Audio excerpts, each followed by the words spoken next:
Vibration শেখাতে হবে দেখছি আবার খাতা কলম। তারপরে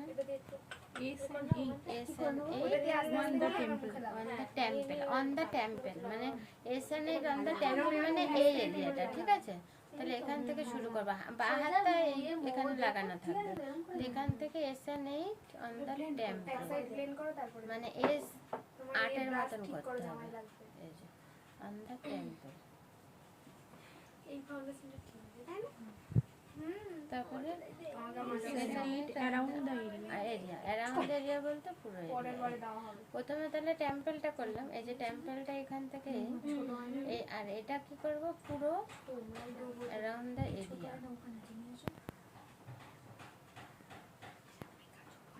তারপরে rotating the eyeball ring finger, তাহলে রিং ফিঙ্গারটা এখানে কেন বলেছে রিং ফিঙ্গার দিয়ে রোটাটিং দ্য আইবল? কারণ আমাদের হাতে রিং ফিঙ্গারটা হচ্ছে সব থেকে নরম, তাই না? আমরা আংটি যখন বিয়ে হয় আংটি কোথায় পড়ো? রিং ফিঙ্গারেই তো পড়ো। কেন পড়ো? কারণ এই রিং ফিঙ্গার হার্টের সঙ্গে অ্যাটাচ থাকে, তাহলে এই হার্টের সঙ্গে অ্যাটাচ থাকার কারণে এই আঙ্গুলটাকে সব থেকে নরম আঙ্গুল বলা হয়।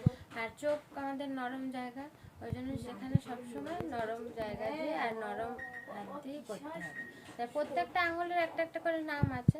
এখানে এই 5টা আঙুলের মধ্যে সব থেকে নরম হচ্ছে আমাদের রিং ফিঙ্গার, সব থেকে নরম হার্ট টাচিং। তাহলে রিং ফিঙ্গার দিয়ে রোটারিং দ্য আইবল, এই আইবল এই চোখ বন্ধ করে, আইবল মানে হচ্ছে এই রোটারিং দ্য আইবল।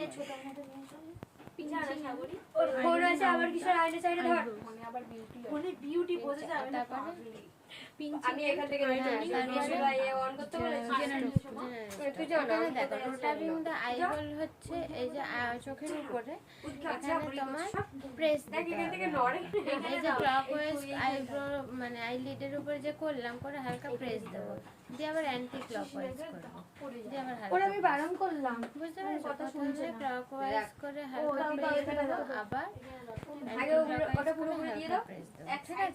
এবার ওখানে বলছে পিঞ্চিং এন্ড আয়রনিং যে আইব্রো বোন, এই যে পিঞ্চিং যেখানে দিয়েছো আইব্রো বোন, এটাকে বলে আইব্রো বোন। বেশি ব্লেন্ড করবে কেন তো এক্সট্রা আর বেশি চলে আসে। এখানে আরেকটা হবে যেটা হবে ঠিক আছে বলে দিন যা rotating the eye, rotating the eye area, এটাকে তোমাকে রিং ফিঙ্গার দিয়ে পুরো আইটা কভার করতে হবে। এদিকে তো দিয়েছো, ফের এদিকে দিলে কেন? এই ওটা নেই লেখা ওখানে, এই একটা করতে হবে। আর যেটা প্রেসার পয়েন্ট, আর চোখেরও প্রেসার পয়েন্ট আছে, এই যে পুরোটাই আমরা রিং ফিঙ্গার দিয়ে গলাটাও দিয়ে দেবো যেটা বেশি থাকবে। ঠিক আছে। তারপর কি হলো পিঞ্চিং দা, ওটা বলো আয়রনিং পিঞ্চিং আছে, পিঞ্চিং প্রথম ওটা সবারই হবে আমার পুরো কিরম হ্যালো হ্যাঁ এবার কই হচ্ছে না তো দেখো হ্যাঁ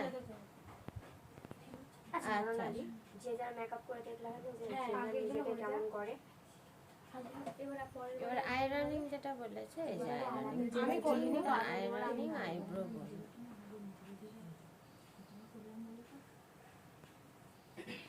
ঠিক আছে। তাহলে প্রথমে কি করলাম 1 ফিঙ্গার সার্কেলিংটা, তারপরে 3 ফিঙ্গার, এই যে 3 ফিঙ্গার, তারপরে ভাইব্রেশন,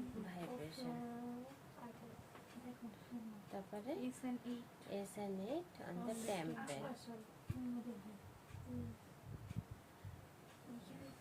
আবার SN8 on the around area. হ্যাঁ রে বাবা তোর ভুলকে তুলে দেবো না, রোটারিং তখন বের করেছে ক্লকওয়াইজ অ্যান্টি ক্লকওয়াইজ, তারপরটা অ্যারাউন্ড দ্য আই, এই সাইডটা ওই যে মাঝখানটা ওই এটা ঠান্ডার সময় ঠিক এটা রোটাবিং অ্যারাউন্ড দ্য একটা হচ্ছে পিঞ্চিং আইব্রো বোন, মানে এই দিয়ে পিঞ্চিং এন্ড আয়রনিং আইব্রো বোন, ঠিক আছে। এটা হচ্ছে আই ম্যাসাজ। তারপর হচ্ছে ফোরহেড ম্যাসাজ, ওখানে কি হবে জেনারেল স্টক। তারপরে roll patterning the eyebrows bone, এই রোল প্যাটার্নিং যেটা আমি করলাম আয়রনিং করলাম, roll patterning on the forehead, এই যে পুরো ফোরহেড করে নেবো। তারপরে ভাইব্রেশন, যে মুখে যে ভাইব্রেশনটা করেছিল সেম। তারপরে ফিকশন, সেম মুখে যেটা করেছো সেটা সেম। তারপরে এস এই হাতটা এখানে থাকবে, দিয়ে এখানে S&8 মানে 8 লিখতে হবে আর কি।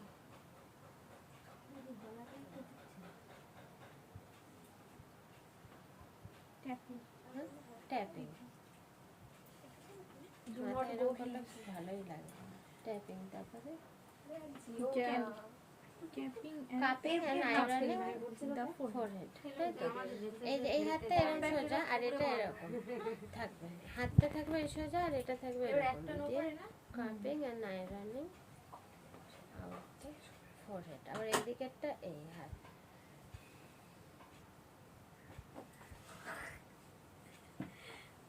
ঠিক আছে? এই দিকেরটা এইদিকে হাত থেকে কাপিং আয়রনিং করতে করতে, মানে এটা কাঁপছে এটা আয়রন হচ্ছে, করতে করতে আসছে এটা এখানে থেকে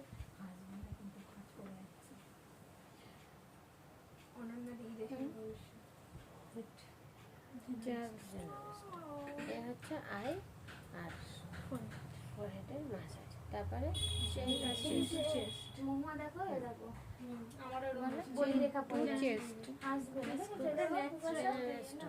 Chris cross, chin to chest. Chin করতে বলে এটাকে বলে চেন, চেন টু চেস্ট বুকের মাসাজ। তাহলে এই যে চেনটা ক্রিস ক্রস করো,